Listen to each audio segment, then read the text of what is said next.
Ну, во-первых, я горячо поддерживаю еще раз идею экономического форума.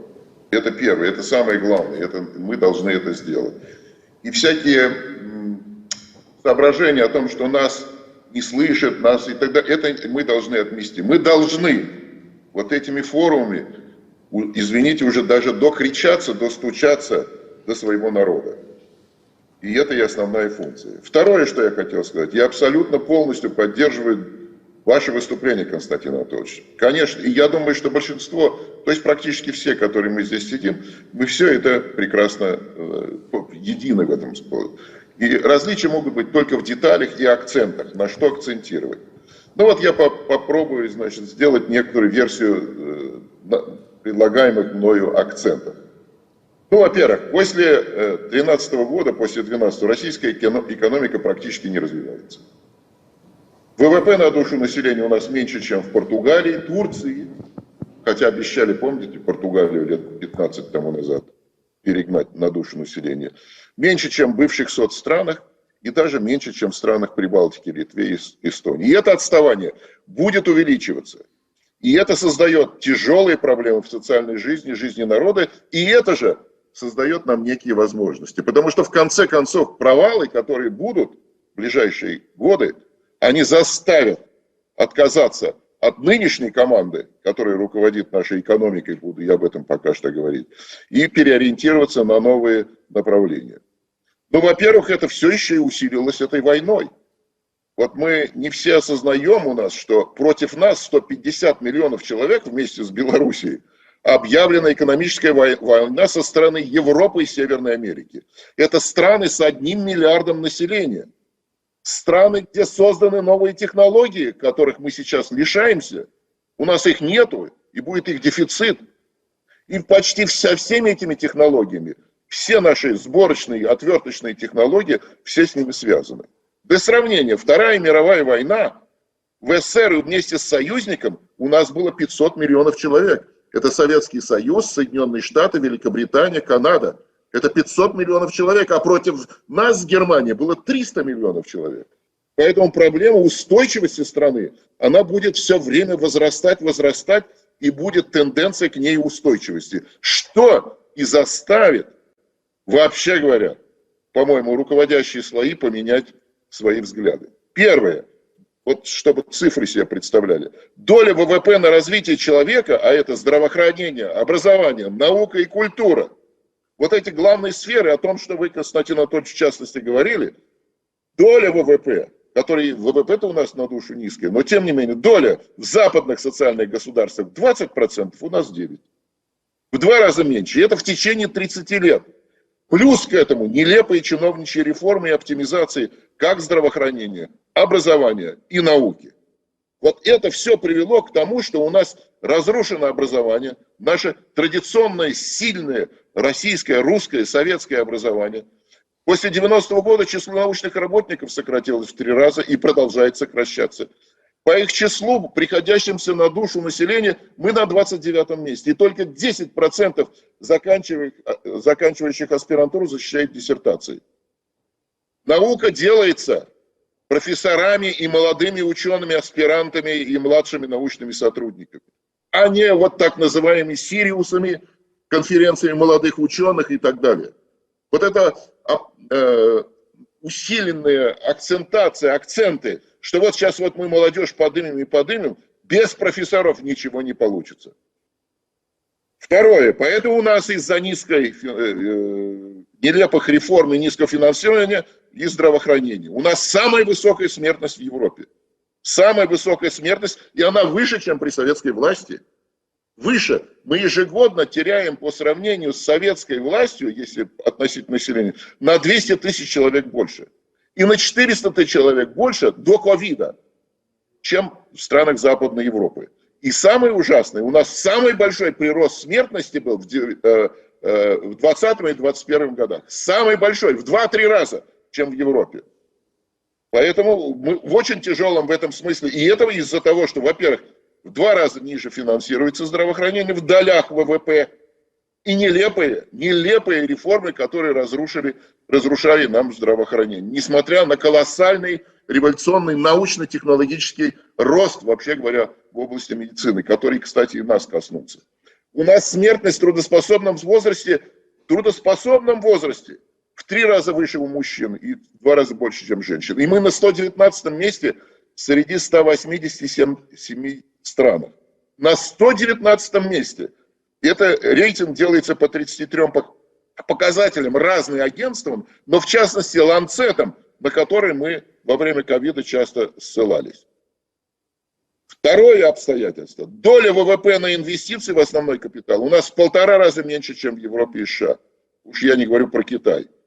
И самое неприятное, что эффективность инвестиций в 1,5 раза меньше, чем в Европе. То есть на рубль вложенный мы в 1,5 раза меньше получаем, чем в странах Европы. То есть это говорит неэффективность нашего государства, руководителей государства, руководителей предприятия и неэффективность всего нашего народа, который теряет свой уровень. Это тоже важно иметь в виду. Что же нужно сделать? Вот я думаю, что мы сосредоточиться должны в следующих обстоятельствах. Порядок можно менять, но все-таки, конечно, смена финансовой системы. Ну нельзя развивать экономику, когда ключевая ставка там около 10%. Она должна быть менее 2%. И второе в финансовой системе, акцент важнейший, контроль и даже ограничение, и может быть даже закрытие вывоза капитала. У нас капитал, по некоторым данным, вывоз капитала больше 200 миллиардов долларов. Это в наше-то время. Опять мы продолжаем его вывозить. Второе. Конечно, создавать новые производства, это значит увеличивать инвестиции, а это значит нужно в 1,5 раза их увеличить, долю ВВП. Это обязательно нужно сделать. Параллельно с этим должен быть платежеспособный спрос, и в первую очередь со стороны населения. Сейчас 95% населения имеет в долях ВВП, получает 0,3%, 30%. Постепенно нужно переводить на 0,4, 0,5 и 0,6, 60%. Это по мере роста экономики. Конечно, повышение зарплаты, доходов нижней части населения должно сопровождаться увеличением экономической массы товаров. Четвертое важнейшее обстоятельство – это балансы распределения доходов. При нынешнем распределении доходов, при которых у нас есть миллиардеры, которые гигантские деньги на себя отводят из нашего валового внутреннего продукта и экспортного продукта в том числе, это значит балансы в распределении доходов. А это значит балансы в издержках. То есть издержки должны покрывать цены, в том числе на сырье и энергию. И оплата труда должны покрывать цены. Цены должны покрывать издержки, а оплата труда должна покрывать цены на основные наши товары. Пятое направление, конечно, налоговая реформа. Вот по исправлению того, что мы говорили. Это перенос на большие доходы и богатую собственность. Нигде в мире нет таких низких доходов для супербогатых человек. Нигде в мире этого нету.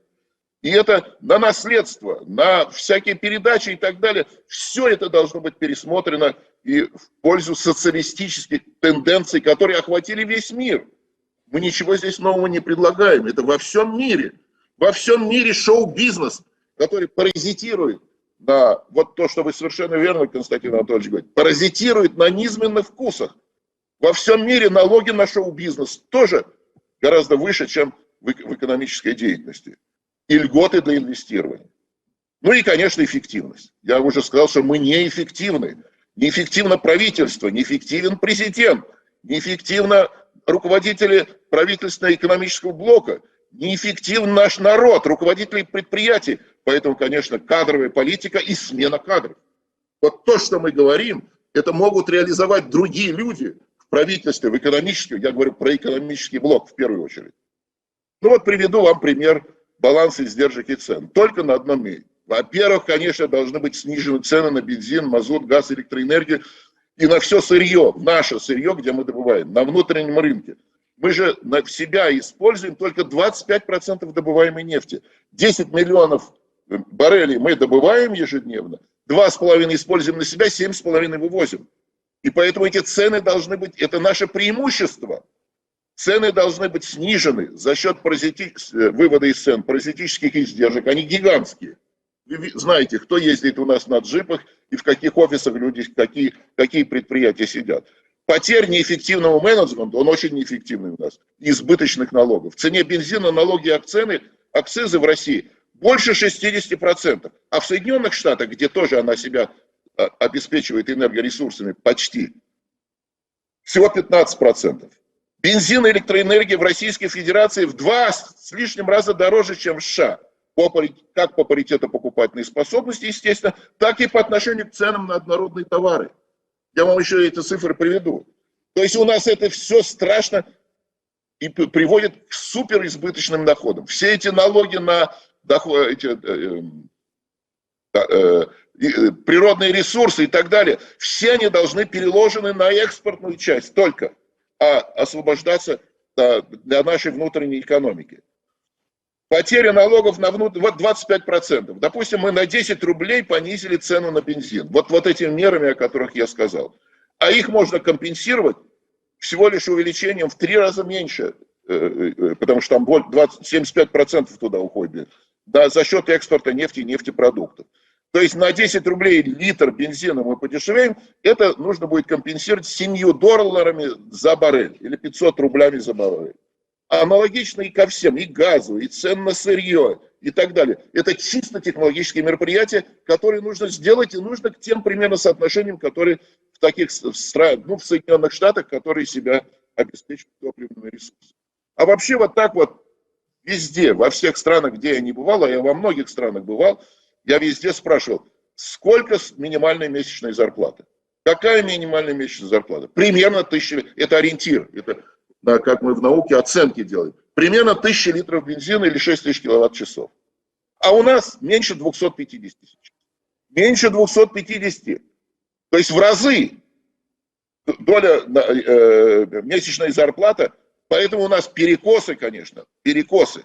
И, наконец, соотношение между ценами на бензин и сырье по отношению к простым народным товарам, простому хлебу. В мире вы произвели простой товар, условно килограмм хлеба, и можете купить за то, что вы продали 3 литра бензина, а у нас 1 только купишь. Вот видите, какие дисбалансы. При таких балансах на сырье мы не используем свое преимущество, свою территорию, свои сырьевые запасы. Еще одна серьезная проблема, она очень серьезная, самая серьезная. Это, я уже сказал, о низкой отдаче от инвестиций. Специалистов нету, специалистов надо собирать по крупицам. Я условно говорю, что ФСБ нужно нацелить не на поиски, значит, вот этих преступников и так далее, экономических крышевания бизнеса, а на поиски творческих людей. Подготовка инженеров, квалифицированных рабочих. Недавно мне Булат рассказал, он встречался с заведующим кафедрой газовых турбин в МВТ имени Баумана. Это самая прогрессивная технология. Газовые турбины, которые позволяют парогазовый цикл сделать КПД 53-55%. Люди, кончающие эту кафедру, не могут найти себе работу. Вот так мы построили себе свою экономику, и так мы потеряли. Конечно, а для того, чтобы увеличить производство специалистов качественных, конечно, нужно поднять зарплату преподавателям университетов и училищ. Миноборнаука абсолютно не способна, так же, как вы сказали, Константин Анатольевич, по поводу Минкультуры. Миноборнаука абсолютно не способна реализовать программу восстановления и подъема высшего образования. Там нет ни одного специалиста, ни одного. Там все юристы, экономисты и менеджеры.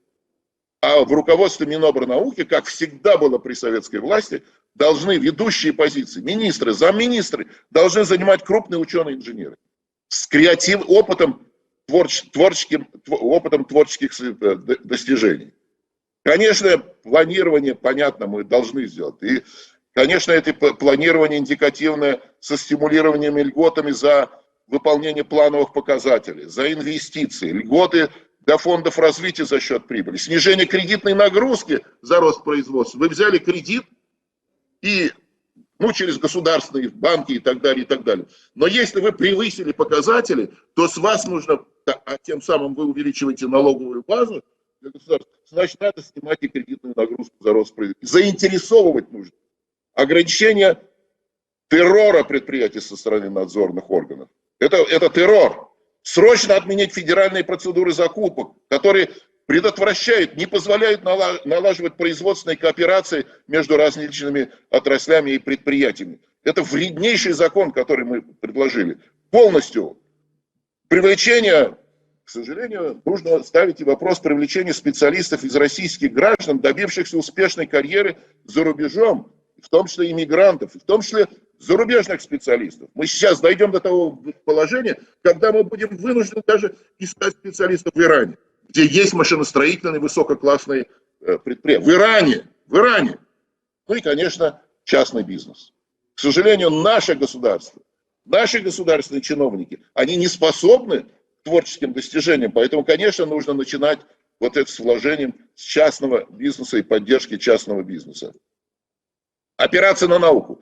Нужно обязать министерство, крупные госкорпорации иметь свои опорные проектные научно-исследовательские институты, которые должны официально принимать активное участие в принятии решений. Вот эти руководители в отраслях, без их подписи не должны приниматься никакие важнейшие мероприятия. С этого формального, конечно, решения тоже нужно начинать. Целевое кредитование, о том, что академик Глазьев многократно об этом говорил, и все об этом. Целевое кредитование малого и среднего бизнеса. Если государство, ты через банки взял кредит, использовало какие-то деньги на свой джип, то тебя сажают в тюрьму.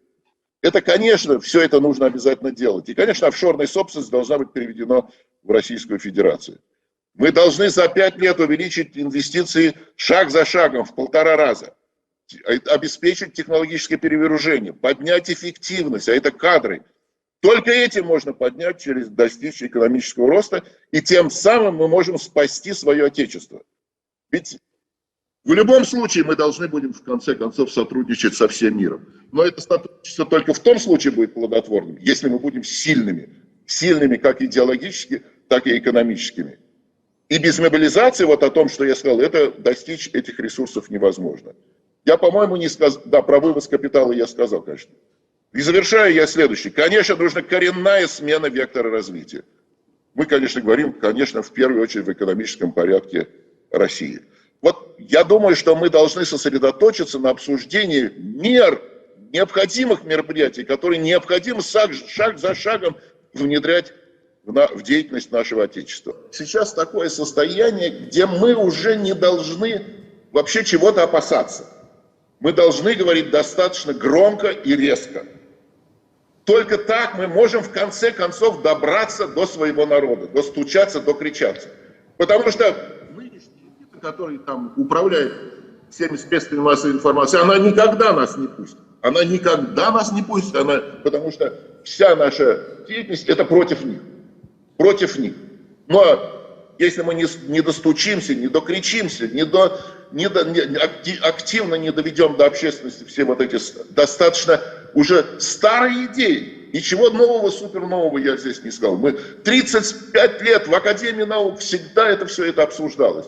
Мы должны достаточно громко и решительно, ничего не опасаясь говорить. Потому что мы говорим во имя спасения своего Отечества. Спасибо. Спасибо, Роберт Искандерович, да, за такие конкретные выступления. Действительно, многое надо изменить.